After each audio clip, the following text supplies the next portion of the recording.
welcome to hour number 2 on a Monday with hashtag Daily K's host, Peter B. Tired of just scratching the surface of Korea? Want to get deep in the weeds? We unpack everything about Korea through its history. On Now and Then. With me, David.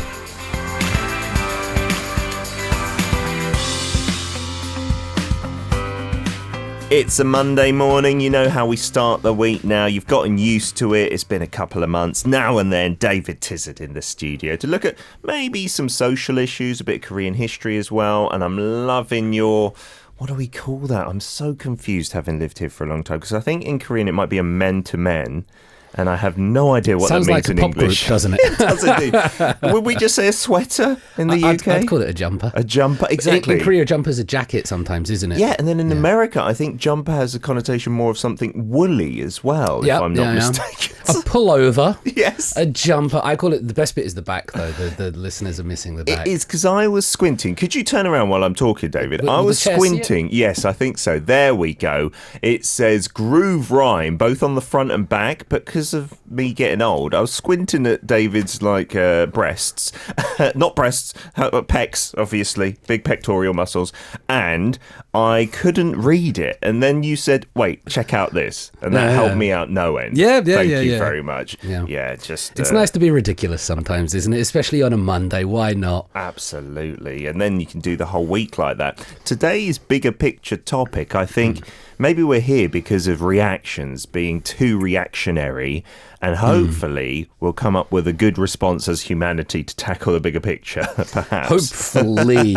So at the moment, COP26 has been going on. They extended it for a day. It's only just about finishing now. Oh. All the world leaders from around the world. That's where world leaders are from, isn't it? World leaders from around the world getting together in Glasgow, in Scotland, to try to address climate change, to try to come to some form of agreement. From the Korean perspective, we've had Blackpink there, and they've been working with the British Embassy. On the screen, you'll see Ambassador Simon Smith and the Deputy Ambassador Nick Mukesh, and they did really well to do that. And they had the catchphrase, climate change in your area. Oh, like Blackpink in your area. But that's what they were doing, and it was really interesting to see such a global K-pop group working with an embassy to try to draw attention to it. And Blackpink's message was, hey, world leaders, 6 years ago in Paris, you said you were going to do something. What are you going to do? And perhaps it's important to get groups like this in because we know they have so much social media presence, the fans, the activism, the sway. Yeah. And so that's one side of it. Yeah, getting young people interested, I think, helps and passionate about it, right? They're not experts themselves, but getting people interested. It's drawing attention, because sometimes statistics and data and scientists aren't that exciting. So this can be, it's like a gateway, right? Absolutely. And of course, I just heard that they've been winning awards in Europe as well. Yes. BTS, when they were at the United Nations, spoke about the need for climate action. J-Hope in particular spoke about a mourning for the earth and that climate change is an important problem. And it's not easy to talk about what the best solution might be, but drawing attention to that. So they've also taken the lead on that issue. I know that gets a little bit difficult because I was reading that some of their fans have been angry with the issuing of NFTs and all the environmental things that come from that. So, if we do have these messages, it is important sometimes to back it up with our actions. But Korean pop stars are getting involved. Yeah, and like we say, maybe they do need to talk and do as they talk as well. Their actions need to show it, but it just gets people interested in it. And even if people then debate the issue, at least it's out in there as an important thing, because problem with things like climate change is it's just so long term and so complicated that people are like, what do I do? What can I do? That kind of thing. Well, I think that's one of the ultimate questions that I want to come to by the end of this section and possibly give it to our listeners as well. When we talk about climate change, where should we be focusing? Should we be focusing on individuals like me and you, Peter, or our listeners around the world? Should we be focusing on multinational corporations that have these, that contribute, that make everything? Should they be the focus, or should the focus be the governments? There's 3 different levels of analysis there. And where is it all of us? Does one have more responsibility than the other? That's a difficult question, I think. It is indeed. I was doing this discussion on obesity recently, and the same that you can link to climate change, I think, is a big problem. It's hard to tackle, but the thing I got from it, the conclusion maybe in advance for you guys to maybe debate me on, don't leave it to individuals. We can't trust individuals. We need it at a higher level, is what I feel. I do kind of agree with you, but then I would sometimes rather be in charge of myself than, say, Boris Johnson being in charge of my diet or a Biden or a Trump. Do you know what I mean? Yeah. I feel that I kind of know what's better for myself than other people, but I know that doesn't apply to everyone. Absolutely. Okay, so in terms of climate change, I'm looking ahead at the script. We've got stuff to do with different countries and how they deal with it and how bad or good they are with the environment. Right. So at COP26, one of the big problems was trying to get what are classed as developing countries, and by these I mean India, China, and South Africa, to agree to these terms because they're still going through different stages of development. Sure. Now, on the Born and Radio, on the screen, we'll show you this from the Financial Times recently. Oh, what's this what showing? This shows is how much each person uses in terms of their lifestyle consumption around the world. But what this does, it breaks it down by class, by economic class. So if you look on the right, you can see that really far right red dot. That's the top 10%, into the rich 10% in America, how much they're using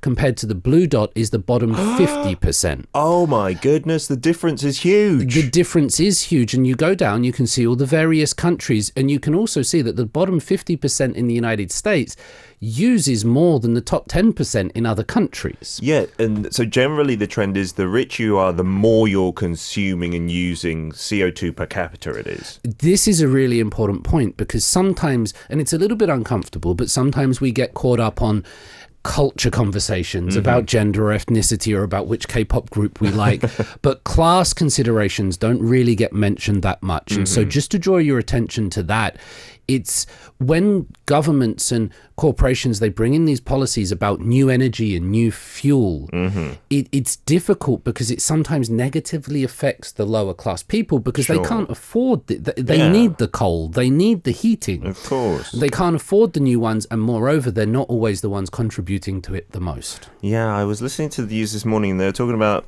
stopping deforestation, but poorer countries wanting to be paid for that because obviously in the past the rich countries did lots of deforestation to get to where they are. Yeah. So there's got to be some kind of exchange economically. Did you ever watch any of the Crown? Yes. And you saw the big fog and smog problems that affected London during its development. It went through that without all the scientific advancements that we have now in terms of detection and knowledge. But it's almost one of these processes. We need to get better at it, but it's there.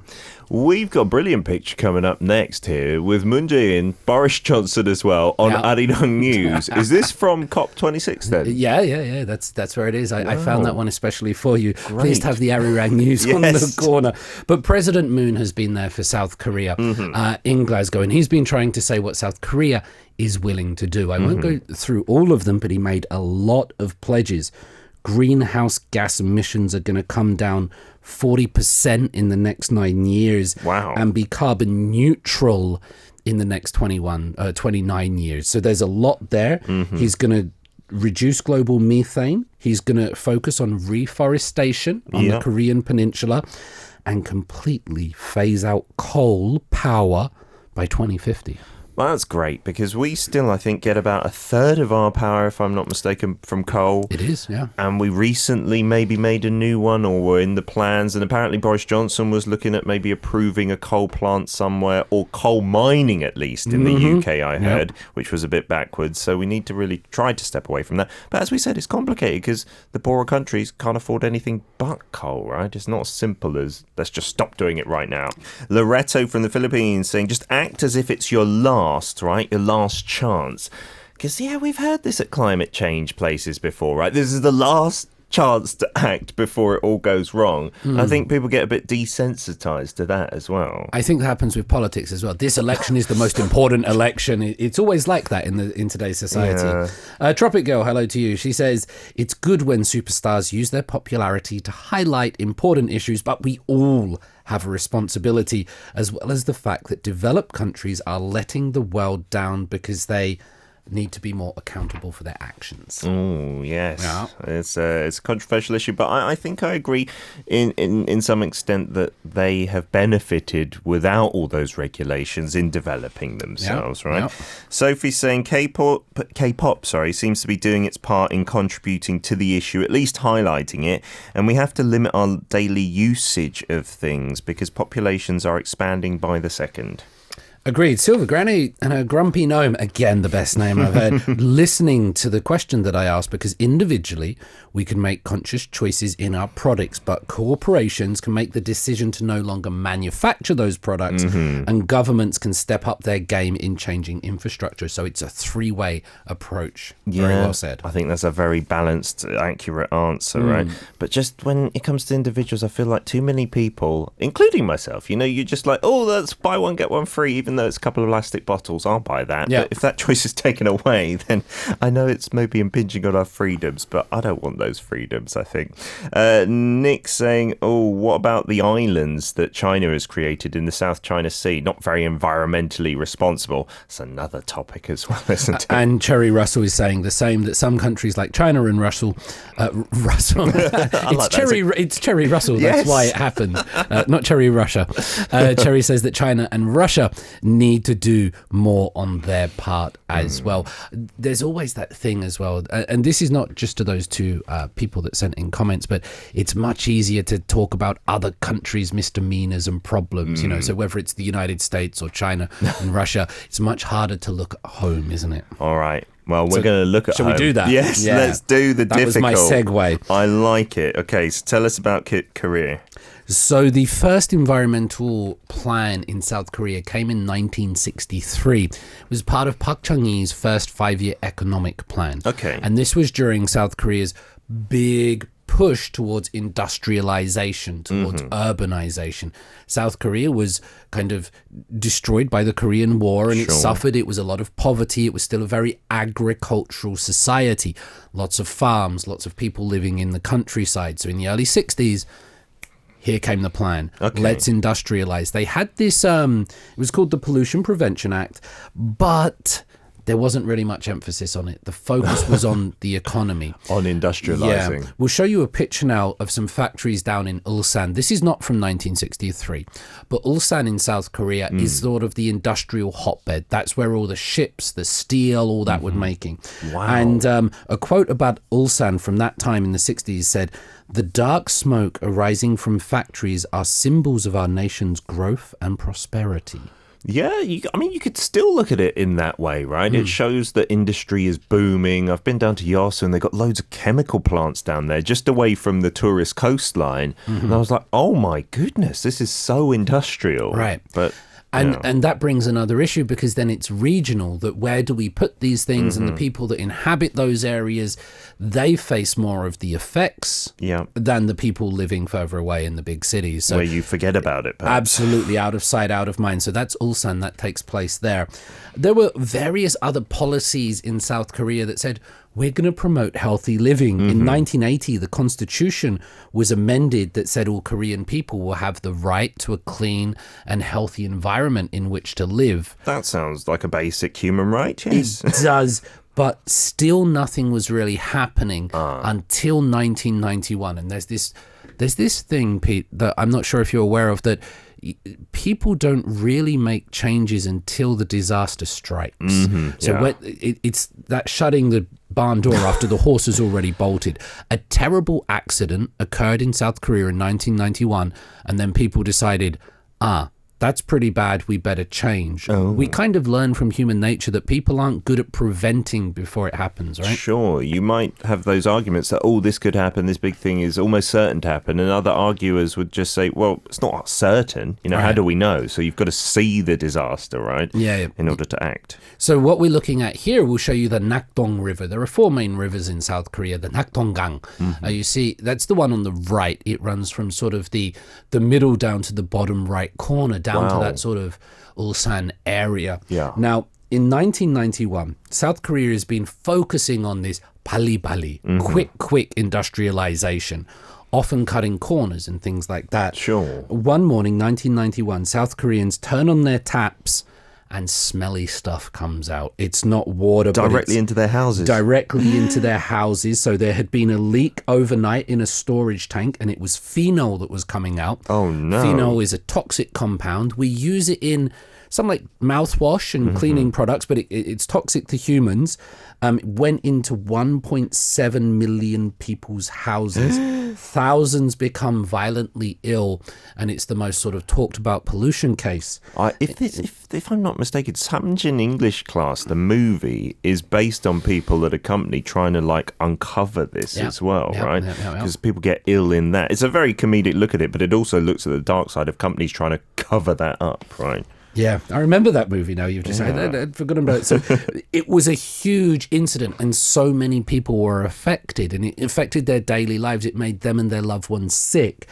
In Daegu, demonstrators take to the streets and they're protesting, and there's this big boycott of the companies involved. So it's related to these conglomerates, these big sort of chaebol companies in South Korea said, we're not going to buy your products in the supermarket, convenience stores. We are going to boycott you for what you've done and hurt you in your pockets because you've hurt our loved ones. Well, did it work? Was there like some backlash to the companies? There was, but there was also push from the top because obviously the people were so angry by it. Now, you probably heard that recently in the past couple of weeks, the late president No Tae-woo passed away. Yes. He took immediate action on this. He's a very divisive figure, by the way.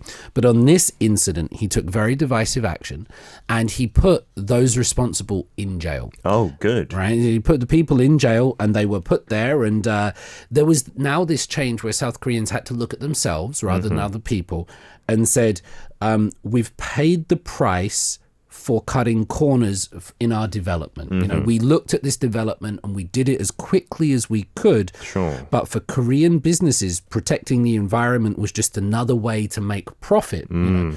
But that movement was so pivotal, 1991, and since then South Koreans started saying, okay, we need to take care of the environment. It doesn't matter if it costs a little bit more, it's important. Yeah, and like with the speed of development, people are greedy. They wanted to develop faster, right? So, and part of that consequence is you must cut corners if you want that. And then I think there comes a point where you've developed to a certain amount and you're like, okay, let's slow things down. We're happy to be not as quickly developing as long as we're safe, you know, with all the chemicals. I will say one thing about South Korea's economic development, and this is a little bit controversial, but it is what the military dictatorships based their legitimacy on. So they didn't take power through a democratic means. They did coup d'etats, but they said, hang on, we'll give you the economy. Yeah. And so while the people were getting the economy, they were becoming middle class and South Korea was developing, it sort of gave some legitimacy to the non-democratic arrival of these governments. So it's a very complex issue. I have older relatives who fully support, you know, that the means may not have been right, but the end was brilliant. We didn't live through those times, and those people did, and they have their right to their positions. Absolutely, I agree with that. Another aspect of this, which is quite a big issue in Korea, like the for and against parties, and it's kind of down political lines these days, is nuclear power. Yeah. So South Korea, it uses a lot of nuclear energy. It's one of the major power sources in the country, about 30% of its electricity. And you can see on the screen as well, we'll show you that the nuclear power plants are, again, away from the capital city, on the coasts, and again, down in that southeast corner. They do look like they are completely as far away, like being repelled by Seoul as a magnet or something, with two norths against them. They're also far away from North Korea. I think the DMZ would be part of that as well, but by the coast, so that changes. But the current government very against nuclear power. They want to phase it out. What replaces that is a very difficult conversation. But the current administration, they're sort of looking at what's happened in Chernobyl, what's happened in Fukushima. They don't believe it's safe. You said it's a political issue, and you're completely right. So what happens in Korean domestic elections will determine perhaps whether the country gets rid of nuclear power or continues with it. Oh, wow. And those elections coming up next year, right? Very soon. And it has been a big issue. I think a few coal plants have been mooted by the current administration, not as a long-term solution, but like as a stopgap kind of thing, while renewables are kind of struggling to pull up the slack. Maybe better than coal, yeah. Download the Arirang radio app on your device for free. It's Arirang. ARIRANG Radio. Jarl has got on board saying, these are some photos and video taken by my friend Ligia Barbosa, film director. She went to the Pantanal wetlands in September and a fire had burnt the forest down, kept burning till nightfall. There was also a drought. I was really sad to see the wildlife that has perished. Oh my goodness. And the drought resulting in loads of dead fish on the riverbed, it looks like there. That is awful, isn't it? Catastrophic climate change, it seems. It's traumatic. We've kind of lost track of that. If you remember Australia and the fires, where are these wetlands? I think if I'm not mistaken, in Malaysia, where you're living. Okay. Wow. Thank you for sharing. It seems to have taken a back seat sometimes with the COVID conversation. But yeah, they were heartbreaking images. Nikolai says, everyone is responsible, but some countries are more responsible than others. Still on the Orwell plug. Love it. It is difficult to have, proportions, how much one country needs to do. What do you base that on? Their population, their wealth, their geographical size? And there's always debates around it. Yeah. I wish we could all just be one nation. The whole world is one country, so we can't do anything. You know how we do about that? it. When aliens come. Yes. Because then we'll have an other through which to... We should just make up aliens. Okay. To unite the world. We can do that, right? I'm sure. We'll start tomorrow.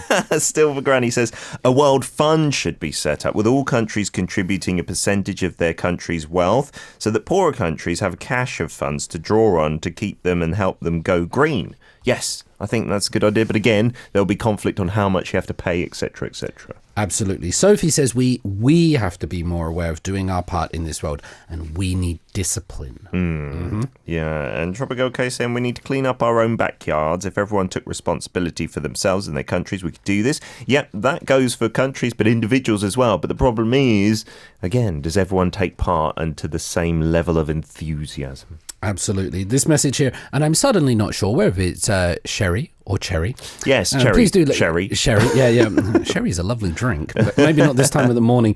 Says that, do we really depend on the companies? Because at the end of the day, it must be cost effective. And there's a difference between things that cost just a little bit more and things that cost a lot more. So the economic aspects of these we need to put into consideration. For sure. And Kenji saying it's kind of like we lie to ourselves, like someone in an abusive relationship. Welcome to humanity and governments as well. Goodness gracious. That's depressing, but maybe a bit of truth to that. But I think it shows you that we can say we want to save the world and we want to do these things, but the conversation has to go one more step than that.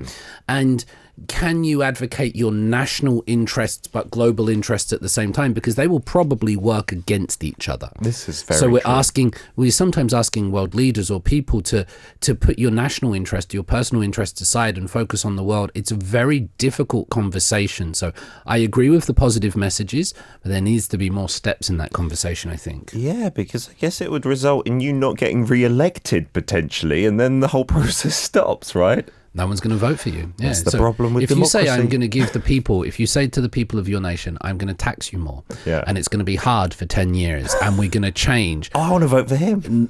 Absolutely. But that's sometimes what it takes. It takes those leaders to make long-term, difficult decisions that might not have short-term benefits, actually might have short-term hardships, but that will do that. And unfortunately, the way the world works now with politics, everything is social media. It's so quick that it's not very likely. Yeah, that's very we have ourselves to blame for that, I think. Social media users, right? And we're so demanding, right? And everything now. What are we going to do? I feel there's a lot of doom and gloom today, David. Is there any hope for us? Yeah, I'll take a deep breath before I answer that. Okay. In South Korea, we've seen the arrival of a new Green Deal, or the Green New Deal, and this was announced by President Moon. Obviously, it harks back to FDR or Roosevelt's policy, the New Deal of the 1930s. And this has been South Korea's big attempt. It has a lovely name, and to show that the country is doing something. Yeah. It's important that it has this message, that it puts these things out there. It's also focusing on the companies. I mentioned them before, these big conglomerates, these chaebols, and their responsibility in terms of renewable energy, ending coal funding, and getting workers into green jobs. So there is this nationwide policy. Some, even in the ruling party, have criticized it a little bit for not going far enough. There's one quote that stood out to me from the Democratic Party said, "We wanted to paint a tiger, but in the end, we've just drawn a cat." Oh dear. Well, it kind of sounds a bit like the COP26 agreement as well, because I heard at the last minute India had a few little bit of pressure, and then they watered down the wording when it comes to coal and stuff like that.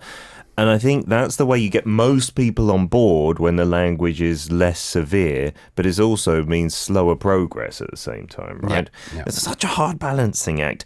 And I was complaining to David when we came into the studio earlier about how bad the air is these days. And today, it's terrible. Outside Arirang Tower, if you go to the bathroom, please do, David. Lovely view, usually. And today, it's just really horrible, and it looks like pollution to me. Yeah, absolutely. And in South Korea is some of the worst air quality in the developing world. You can look at different statistics, but before COVID-19 hit, this was one of the biggest conversations in the country. Yes. And it affected parts of your daily life. We would get text messages come through. Mm-hmm. Our children's schools would have different things. Yep. And part of South Korea's successful response to COVID-19 is that people were already wearing masks because of the fine dust problem, because of the air pollution here. Absolutely. As a parent, you were most worried, I think. If you had young kids and you go to the playground and it would be a bad dust day, even if it's sunny, right? Yeah. And you just feel really guilty. So I would make them wear masks, which was really sad as well because they can't play freely, but it did prep us for COVID. It feels a bit dystopian, doesn't it? Put on the mask, we're going outside. And this was before COVID. This was part of South Korea's normal. And now what does the country do about that? It is industrializing. It is doing these things. There were policies where only cars with certain registration plates or license plate numbers could go into the cities on those days. Yeah, they would do like a half, odd, even, and try and rotate that every time there was a really bad dust day, right? Yeah. And as an extension for that, what I will say is that the amount of electric vehicles that I've seen in South Korea over the last couple of years, it's noticeable. I don't think it's just confirmation bias, me seeing them, but hybrids and fully electric, and in the car parks in the building there's all these spaces. But have you noticed this? Absolutely. I will say I wanted it to be quicker and more pronounced because Korea's so good with tech, right, and introducing new things. At apartment buildings, well, the ones I've lived in, so this is just a personal story, there are no electric charging stations at the past two. So I wanted to buy one, but I was like, it's going to be a hassle to find a charging station. The hydrogen vehicles, though, here, which I don't think are in many places in the world from the big H company, the demand for those is pretty huge, which is great because they're very clean, too. They are. Yeah. And this is a positive thing. So that was the last thing the air is still bad, but there are better cars coming, and South Korea is contributing to that. Yeah. There's a lot I've asked you about today. One is that can economic development, industrialization be achieved alongside environmental protection, or is it always a balance? Because in the past, it seems like one has to take precedent over the other, and we're now asking other countries to make the opposite decision of what the developed countries face. Yeah. But I think more importantly, can we do something? So the Nakdong River incident, big travesties, they cause changes in our mind. And I think as people, we're more drawn to narratives and stories and incidents than science and facts. Do we need a big disaster, a big climate disaster? We need I think we need a story to unite ourselves. So if you just take the example of when there's big social movements, it often comes behind a book or a movie or a figurehead. We need something to unite the people, a story behind, not statistics. Yeah. Statistics are real. I'm an academic. I love them. But we need a story, and I don't think there's an appropriate story that's united the people yet. Okay, we need some filmmaker to be listening and come up with a fantastic Oscar-winning film about the climate. Please do it now. David, as ever, thank you so much for getting us thinking on a Monday morning. We'll see you again next week. See you next week. Thank you.